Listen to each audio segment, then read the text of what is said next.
Olivier Landel, bonjour. Merci de votre présence sur Acteurs Publics TV. Vous êtes directeur général de l'Agence France Locale. L'AFL a démarré son activité opérationnelle il y a tout juste un an. A-t-elle trouvé sa place aujourd'hui sur le marché des prêts aux collectivités territoriales ?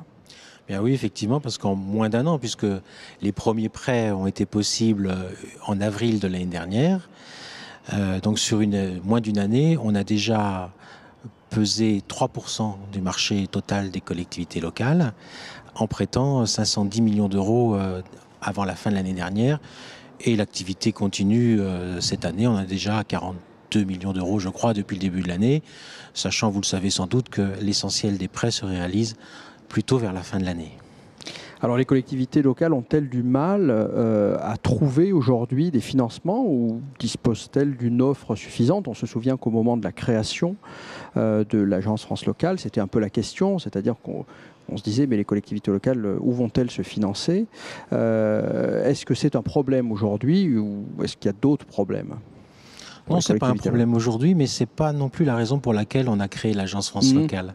Il se trouve que l'Agence France Locale est née dans un contexte de crise sérieuse, puisque, vous vous en souvenez, la crise de 2008 a fait qu'un acteur majeur du financement des collectivités locales a disparu du jour au lendemain. Mais le projet de création de l'Agence France Locale était antérieur à cette crise, et j'ai eu l'habitude de dire d'ailleurs que nous avions fait la démonstration par l'absurde de l'utilité d'une telle agence en cas de crise. Pourquoi je dis ça ? Parce que nous avons des sœurs équivalentes dans beaucoup de pays, notamment les pays scandinaves, mais ailleurs dans le monde, qui sont passées à travers la crise de 2008 sans aucun sujet.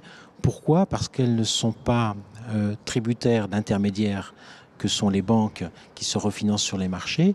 Elles se financent, elles, directement sur les marchés. Et c'est le modèle de l'Agence France Locale qui était en cours de construction avant que la crise de 2008, qu'à la fois la crise de 2008 a accéléré dans les esprits parce que ça a sensibilisé tout à chacun de l'utilité de diversifier ses sources de financement, mais qui en même temps l'a freiné, tout simplement parce que l'État français a eu à gérer la question du redressement de Dexia et avait cet enjeu-là comme priorité. Alors, quelle est la situation des collectivités locales aujourd'hui ? On parle beaucoup des effets de la baisse de dotation, des risques sur l'investissement, on va en parler, mais quelle est la situation réelle aujourd'hui des collectivités locales ? Est-ce que ça va si mal ? Alors, les collectivités locales sont engagées depuis plusieurs années dans une phase d'effort très important, puisque la baisse des dotations, on en parle évidemment quotidiennement. Elle a commencé par une petite baisse en 2014 pour l'ensemble d'1,5 milliard, mais vous le savez, elle s'est multipliée donc 3 fois 3,7 milliards 2015, 2016, 2017. Pour l'instant, on nous annonce encore 2017, on verra. 2017, on verra. Mais ce que je veux dire, c'est que avant cela déjà, en tout cas pour les grandes agglomérations, les grandes villes, les dotations étaient déjà gelées en fait.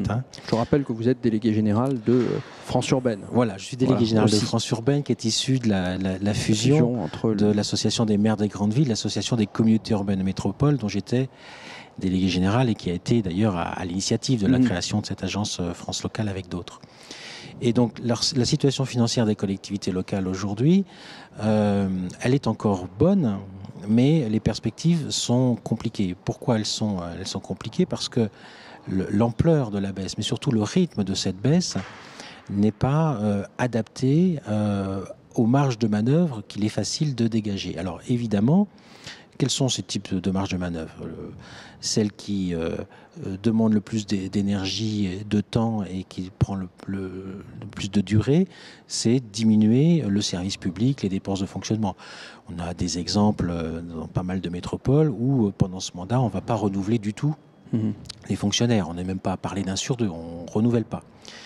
Dans le même temps, on supprime ou on réduit la voilure en termes de services publics. Ça va être des transports qui sont pas assurés de la même manière. Ça va être des déchets qui vont être enlevés moins souvent en centre-ville, un certain nombre de choses comme ça. Mais dans le même temps, certains sont aussi amenés à revisiter leur politique vis-à-vis des impôts. Et notamment pour ceux qui veulent continuer à garder un volume d'investissement conséquent. En fait, on voit bien qu'il y a une articulation qui se fait assez rapidement. Dans un premier temps, le plus facile, c'est de réduire la voilure en matière d'investissement.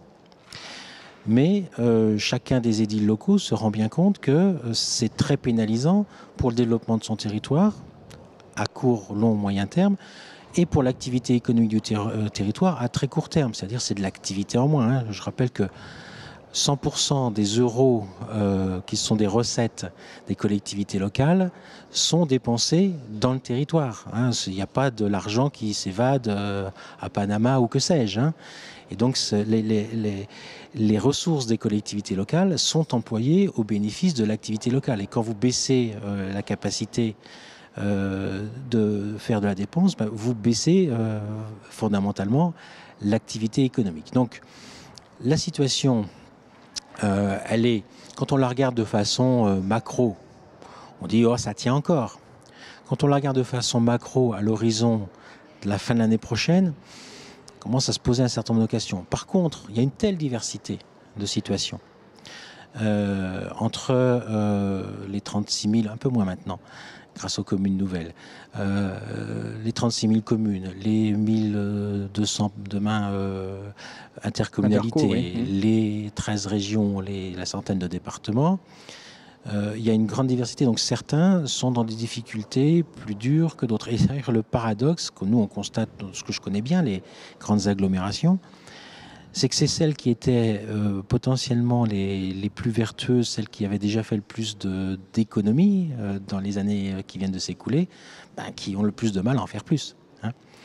Voilà, donc on est dans une situation paradoxale où à la fois globalement les choses vont bien. D'ailleurs, tous les analystes extérieurs le reconnaissent quand vous regardez. La situation est bonne, mais elle risque de se dégrader. Voilà.